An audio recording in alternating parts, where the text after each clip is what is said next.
And here's something else that happened on Saturday at an NRA conference. Donald Trump again claimed he is the best president for Black Americans and that he did more for the Black community as president than Abraham Lincoln, who, of course, abolished slavery. Take a look. And likewise, we're doing record numbers with the African-American voters. They are tired of what's happening to them. And honestly, there's been no president since Abraham Lincoln, and perhaps in a certain way, including Abraham Lincoln, but there's been no president since Abraham Lincoln that has done more for the Black individual in this country than President Donald J. Trump. There's been nobody, not even close. Well, you know, that statement is an insult to the intelligence of the American voters of all races. Yes. Donald Trump, under his presidency, nominated 3 justices that he takes credit for ending women's right to choose. These same 3 justices helped to change voting rights forever, taking out certain parts of the voting rights bill, and ended affirmative action. That's what Donald Trump did. We had record Black unemployment. He gave a fraction of what Joe Biden has given to HBCUs. So for him to say that he did more for Blacks than Barack Obama, than FDR, than Eisenhower, I'm talking about Republican and Democrat, more than Barack Obama, he didn't do more than George Bush, who I marched on as every opportunity that I had. So for him to say that is to say that we're stupid. And let me also say this. For him to float out there that he's thinking of trying to appeal to Black voters by putting someone like Tim Scott on the ticket, I dare Donald Trump to put Tim Scott on the ticket. Tim Scott was the one that helped to sabotage the George Floyd bill. He, Kamala Harris, and the senator from New Jersey were supposed to be the ones to bring it together, and Scott stopped it. Scott also opposed many of our efforts in the civil rights community. So be my guest, Donald. Think you can placate us with somebody that just genuflects to you rather than serves their constituents? Well, and Jonathan Lemire, it really all goes together. We're talking about faith, and you have Donald Trump, who compares himself to God, or his followers say he's a Christ-like figure, and Donald Trump says he's never done anything that requires forgiveness from Jesus. And then this comparison to Abraham Lincoln. Just look at his appointments. Look at the record number of white men appointed to be federal judges and U.S. attorneys.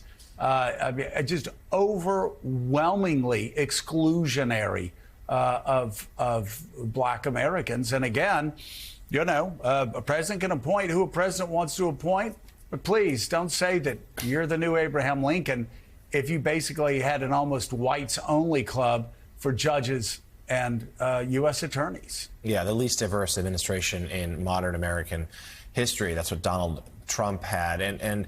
But yet polls suggest he's making at least some inroads with Black voters. It's certainly mystifying to some in the Biden camp. The president just concluded a week of events really aimed at Black voters, trying to win them back, trying to show them, look, here's what I've done for you and here's what I can keep doing. And it's so important, because if those numbers stay where they are, even if Trump makes some inroads, and I don't think anyone expects him to make the inroads that polls suggest, but even a little bit in a race this close might mean something. So, Eddie, Donald Trump over the weekend, first of all, he compared himself to Franklin Delano Roosevelt and the idea of serving more than 2 terms. So let's not overlook that.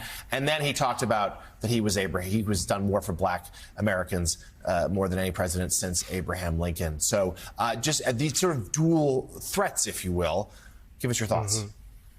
Well, I mean, it's not gaslighting. I mean, Rev is absolutely right. I mean, Donald Trump in that moment is not gaslighting us. He's just being stupid. It just doesn't make any sense on any level. But I think the question, though, how you frame this, though, Jonathan and Joe, is about what does it mean that there seems to be a softening of Black support for Joe Biden? Right? How do we understand that? How do we make sense of that? And this is the way I've been thinking about it. You guys tell me what you think about what I'm saying here. It's not so much about Biden himself. It's about how do white liberals respond in a moment when it seems that conservatism or white racism, let's not equate those two, but white racism has flared. The fever dream has flared. So when it seems as if racists or Donald Trump or MAGA folk are losing their mind, folk aren't fighting hard enough in response to them. And so around the Voting Rights Act, around the George Floyd Act, so there's this sense of, well, you're not fighting for us. They're losing their minds. Right? We're not going to do much here. And so I think President Biden has to show even more forcefully how he's fighting for the America that his rhetoric suggests. I don't know if that makes sense, but I'm trying to reach for something other than just simply black folks are being apathetic or they might vote for Trump. Something else is happening underneath this. Yeah, and there is, Charlie, Charlie Sykes, following up on what Eddie said, a real concern that extreme MAGA supporters are following a president who, is the president of Charlottesville, the Charlottesville Tiki Torch riots, president who was, made more racist, inflammatory comments than any president in recent history. And the question is, how do the Peter Millar vest wearing Republican investors who just saw the Dow go over 40,000, how do they respond to that? Well, this is why campaigns matter. And I think this is something that we're going to have to remind voters of. What in fact, Donald Trump did, what his supporters are doing, what he is pledging to do. And again, in terms of police violence, he's made it very, very clear that he wants to immunize, police officers, no matter what they do in terms of African Americans.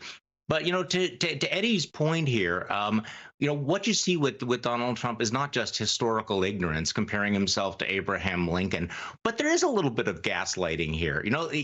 Donald Trump believes that if you just say something, somehow it makes it real, and that somehow we're in this reality distortion field where Donald J. Trump is saying that he has done more for African Americans than LBJ, FDR, Abraham Lincoln, and Barack Obama. I mean, we need to take a sort of a deep breath here and understand the technique that here is somebody who has played upon racial division, racial fears. This has been part of his brand from the very, very beginning, going back to the Central Park Five.